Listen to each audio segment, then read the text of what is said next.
Prudence indeed will dictate that governments long established should not be changed for light and transient causes.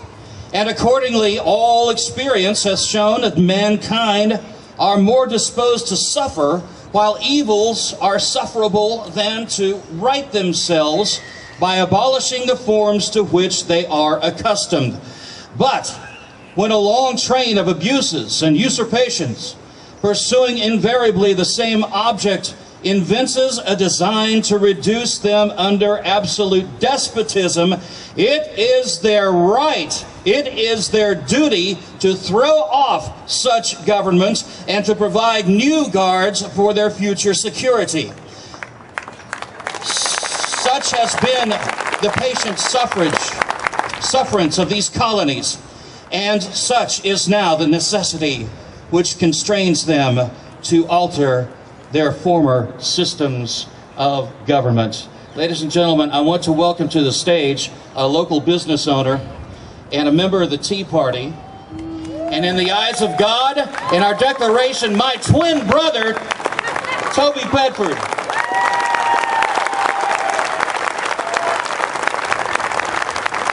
You can tell the difference between me and Reed, though, right? I'm a little bit taller, is basically how you tell that. You guys have heard from two pastors before me. They've given the Christian argument, so I guess it's my turn to give the pagan argument. That was a little joke, isn't it? Thank you so much. All right. What I want to do is talk to you guys a little bit about the free market. I'm looking around and I'm seeing some different things. I see Obamacare and CARE is marked. You can't see this because it's on the front row. CARE is marked out and tax is put down at the bottom. It's a crazy system that we're living in. And so today, to quote from the old movie Network, I want to try and sell you something, Mr. Beale. I want to let you know that right now, the people that are in control of your government, whether it's your state government or your federal government, are not the politicians you elect many times, but however the corporations that they take money from, okay? And I'm not giving you the evil corporation speak. I'm here to tell you that so many times when these guys take money, they trade it for favors, okay? Now, I want you to know that this bill, this Patient Protection and Affordable Care Act, also known as Obamacare and now Obama Tax, was not by and large written by the Democrat Party, and it wasn't by and large written by the Republican Party. It was by and large written by corporations. Now, if you don't understand that, you can look at the provisions of the bill itself and see what it does. It forces you to buy insurance. Now, the math on that is not, we're not arguing the math on it. The law of large numbers tells us that the more people there are in a pool, the more money there is to pay claims, and so on and so forth. The whole bill doesn't work if you don't have the individual mandate. The trouble is that the government has now decided to run roughshod over your life, your whole life. Within the Constitution, our founders said very specifically that we were not to have a direct tax. And I want to tell you why that is. You are able to obtain property and money. How? Through work, right? Now, what do you use to work? You trade your life, your hours, for wages, correct? I'm black. Y'all can talk back to me. You can say yes. You know, yeah, it's all right. No, you work and you trade time for wages. Is that right? Yeah. Thank you. Okay, so when you trade time for wages, what happens is you are setting up a price. Okay, and nobody's ever walked you through this, but you set up a price on your time. So when they tax you, if they say that they are entitled to 50% or 30% or 28 or 25% of your wages, in effect, they are saying they are in control of and they are entitled to 15 and 25 and 40 and 50% of your life. Do you understand that? Okay. we have to set the stage there, because if you understand what your wages are and what your property is, and as Paul said, who it comes from, then you will have to understand why it is so outrageous that they would come in and say that they can tax you not only on your wages now, but for inactivity, for your own, for just for being, if you are a citizen in this country, that now you are going to be taxed or penalized for your life. You're going to be penalized for living. This is amazing. This is unprecedented. And it is in direct contradiction, I believe, to what our founders had in mind.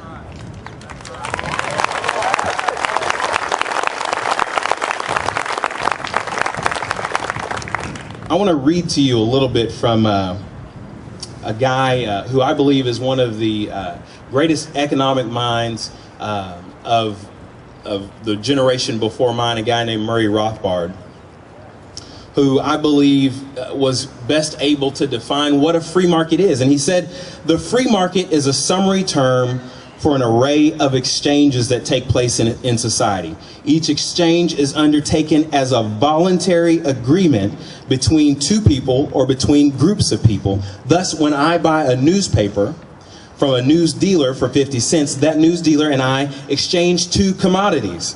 I give up 50 cents and the news dealer gives up the newspaper. Both parties undertake the exchange because each expects to gain from it. And each will repeat the exchange next time or refuse to, because his expectation has proved correct or incorrect in the recent past. Trade or exchange is engaged in precisely because both parties benefit. If they did not expect to gain, they would not agree to the exchange. I can't say what a free market is any better than that. It's the idea that we're able to voluntarily work with each other. Now, Rothbard goes on to say that government is the only lawful system of coercion, and taxation is the only lawful forced exchange that you must participate in. That's why they had to make this a tax, because if they didn't, they would have unlawfully, now they have brought into, the tax code, this idea that they can come in and force you into an exchange that you don't want to be a part of. That is not the free market. It's absolutely not.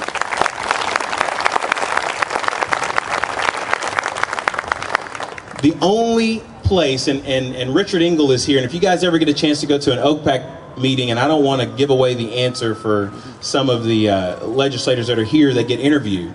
Richard Engel is famous for asking the question, what is the proper role of government? And the correct answer is to protect life, liberty, and property, because all else is tyranny. And we have to understand that. And we have to use the word tyranny, because that's what it is. It is tyranny. You have to understand that if I can come to your house, to your business, and tell you how much money you owe me, that is the mafia. It's a shakedown, right? Now, what did you do to deserve this? Nothing. That's exactly what you did, nothing. And if we keep doing nothing, we'll keep getting what we've got.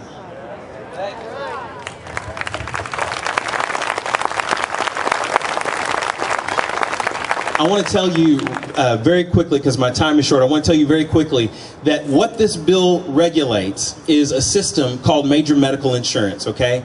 But it's not just that, okay? We hear about Nancy Pelosi tried to change it from healthcare reform to insurance reform, but it's also, it invades the doctors, it invades the prices, it begins to put price controls on what we can get, how we can have care delivered. The thing about the death panels, it's a real thing, and it's real because of money, it's real because of cost. They cannot afford, there's only so much money, and we know our government is broke. They're absolutely broke. They've said that they don't have the money to set up their own exchanges. Well, if you don't have the money to carry out the system that you put in place, then we're sure, excuse me, you almost made me lose my Christianity for sure. We're definitely not going to fund it for you.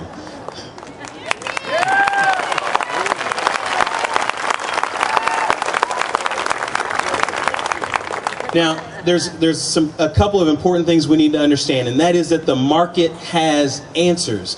It is inherent in the free market to provide answers to the demands of people that participate in that marketplace.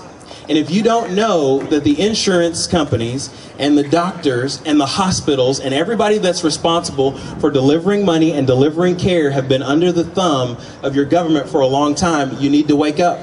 Because they are told what they can do and what they can't do. You've got hospitals running out of money and going broke because of so many problems, people running to the emergency room, the irresponsibility of so many people that we have in our society who will not be responsible for themselves and take care of themselves and plan ahead. Yes, is it wrong for them to do that? Absolutely. But it is their right to say no. It is also their right, when they make those decisions, to suffer the consequences. That is what a free market is.